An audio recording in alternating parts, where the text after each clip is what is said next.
آپ اس کو اس طرح سے کہہ سکتے ہیں کہ امیر ہونے کا وظیفہ ہے یہ. بہترین 7 طرح کے اناج لیں، ٹھیک ہے، جس میں کوئی دال ہو سکتی ہے، چینی ہو سکتی ہے، شکر ہو سکتی ہے، یا انڈے ہو سکتے ہیں، مختلف طرح کے 7 اناج 7 وہ سامنے رکھ کے جائے نماز کے اوپر سورہ فاتحہ کو 41 مرتبہ پڑھنا ہے. سورہ فاتحہ کو 41 مرتبہ اول آخر درود پاک پڑھ کے ان کے اوپر دم کریں، ان کے اوپر دم کریں، اور اس نیت کے ساتھ اس کو کسی صاف جگہ پہ ڈال دیں، پرندوں کو، اللہ کی مخلوق کو، کسی مچھلیوں والی کوئی جگہ کو، پانی وغیرہ ہے وہاں پہ ڈال دیں کہ اللہ تعالیٰ ہمارے رزق میں اضافہ فرمائے.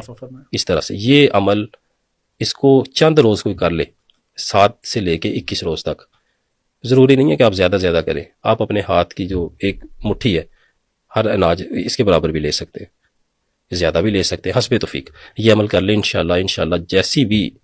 نحوست ہوگی، بندش ہوگی، کچھ بھی ہوگا جو رزق کے معاملات آپ کے ڈسٹرب ہو رہے ہیں، اس کی برکت سے اللہ تعالیٰ خاص مہربانی فرما دیں گے.